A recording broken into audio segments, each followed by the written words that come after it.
लुधियाना के सुनील और उसकी बीवी रीटा एक अच्छे और संपन्न परिवार से ताल्लुक रखते थे। एक दिन रीटा की भाभी उसके घर आती है। रीटा, तुझे तो पता है तेरा भाई कुछ नहीं करता, ऊपर से 2 बच्चों की जिम्मेदारी, बेटी भी बड़ी हो गई है।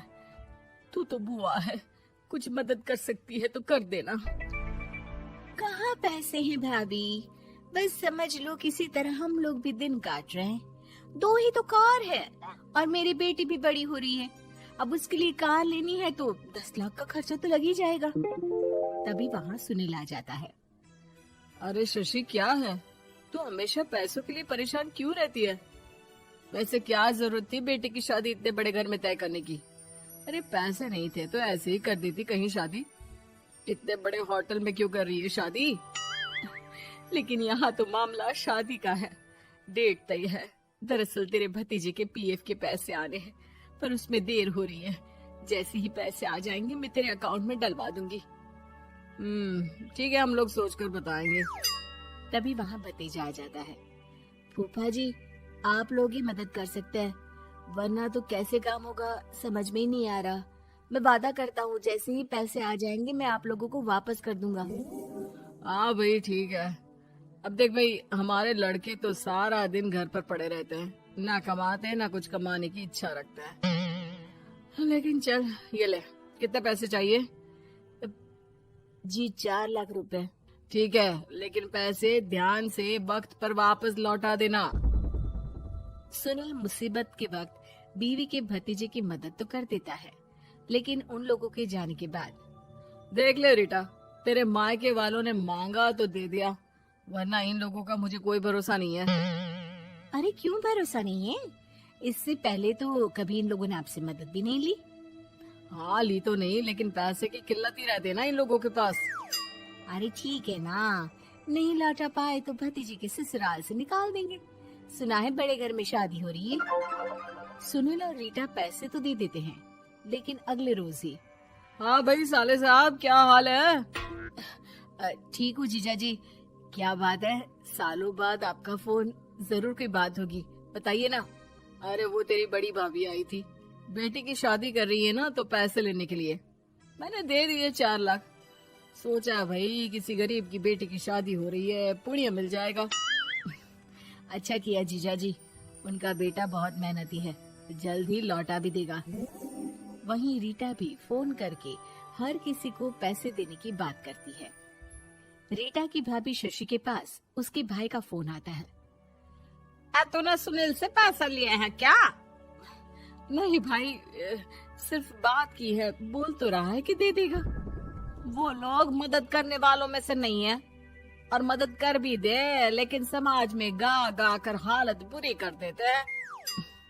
अब गाने दीजिए ना भाई, मैं क्या कर सकती हूँ, मेरे पास कोई ऑप्शन भी तो नहीं है। बेटी की अगले हफ्ते शादी जो है। शशि की बेटी की शादी हो जाती है, लेकिन शादी के 1 महीने बाद ही सुनील का फोन भतीजे के पास आता है। हाँ भाई, शादी तो हो गई हम लोगों की दुआ से। अब देख, ऐसा ही फायदा होता है पैसे वाले रिश्तेदार हो तो। तेरे वक्त पर हम कैसे खड़े हो गए थे, लेकिन अब पैसा लौटा दे भाई। जी मैंने पीएफ के लिए अप्लाई कर दिया था, उसकी नोटिफिकेशंस मैं आपको भी भेज देता हूँ। मुझे लगता है 10 दिन में पैसे आ जाना चाहिए। जैसे ही पैसा आएगा मैं आपके अकाउंट में डाल दूंगा। और ना जी ना, कोई नोटिफिकेशन नहीं चाहिए, पैसा चाहिए, पैसा। ठीक है अंकल, बस 10 दिन का समय दे दीजिए। अभी हफ्ता भी पूरा नहीं होता कि भतीजे के पास उसके गांव के दूर के चाचा का फोन आता है। अरे बेटा, क्या बात है, सुनील के कोई पैसे ले रखे हैं तो दे क्यों नहीं देता? हाँ चाचा जी, बात तो हुई थी, 10 दिन का वक्त मांगा है, उम्मीद है हो ही जाएगा। अरे फोन कर रहा है, रोज बता रहा था कि बेटी की शादी में मदद की थी। अब क्या है ना, भले ही शादी 10 दिन रोक देते, लेकिन सुनील से मदद नहीं लेनी चाहिए थी। याद है ना, मधु की मदद करके कितना बदनाम कर दिया था उसने पूरे घर को सोसाइटी में। हाँ चाचा जी, मैं भी यही सोच रहा था कि उन लोगों से मदद नहीं लेनी चाहिए थी। कई लोगों के फोन आ चुके हैं। वहीं रीटा अपनी भाभी को फोन कर देती है। क्या है भाभी, कब पैसे लौटाओगी? पता है ना ये कितना बोल रहे थे, तुम्हारे बोलने पर मैंने पैसे दिए हैं।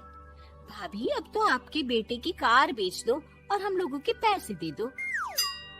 अरे लेकिन रीटा, बात तो 3 महीने की हुई थी ना, अभी तो 2 महीने भी नहीं हुए पैसा लिए, थोड़ा तो सब्र करो। नहीं नहीं भाभी, वैसे मेरा बेटा टिक्कू आ रहा है आप लोगों के घर रहने के लिए, उसको अच्छे से खिलाना पिलाना, समझी? भाभी को समझ में नहीं आता कि वो क्या करे। वो बेटे से बात करती है। अरे माँ, इन लोगों से मदद लेकर सच में बहुत बड़ी गलती कर दी। मुझे खुद समझ में नहीं आता कि कैसे इन लोगों के पैसे जल्द से जल्द दे दूं। तभी डोरबेल बजती है और रीटा का बेटा टिक्कू घर में आता है। आओ बेटा, मामी के घर पहली बार आए हो रहने। आप पापा बोल रहे थे कि आप लोग पैसे का ब्याज तो दे नहीं पाओगे, तो तब तक मैं यहीं रह लूं। और हाँ, मैं एसी के बिना नहीं सो पाता। आप लोग अपना देख लेना और पैसे जल्दी लौटा देना, क्योंकि मैं थोड़ा जल्दी जाना चाहता हूँ। रीटा का फोन शशि के पास आता है। भाभी, पैसे कब तक दोगे? बेटे की विदाई के बाद शशि के घर का माहौल बिल्कुल बदल जाता है। वो हर वक्त बेटे से उसके पीएफ के पैसे पूछती, और पीएफ यानी कि सरकारी काम आजकल में पूरा 1 महीना और बीत जाता है। भाभी, मैं और ये अमेरिका जा रहे हैं, घूमने के लिए पैसों की बहुत जरूरत है। रीटा, मैं पूरी कोशिश कर रही हूँ कि जल्द से जल्द पैसे का इंतजाम कर दूं, लेकिन पक्का नहीं बोल सकती। तभी सुनील का फोन भतीजे के पास आता है।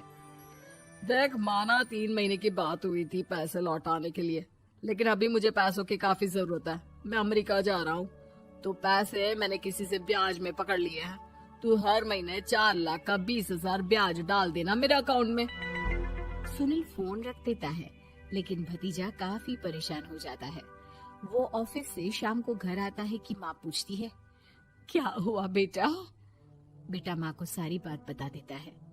माँ भगवान के सामने हाथ जोड़कर खड़ी हो जाती है और रोने लगती है कि तभी बेटे का मोबाइल पर मैसेज बजता है। माँ, पीएफ के पैसे आ गए। और वो ऑनलाइन ही सुनील के पैसे वापस कर देता है। भला हो भगवान का।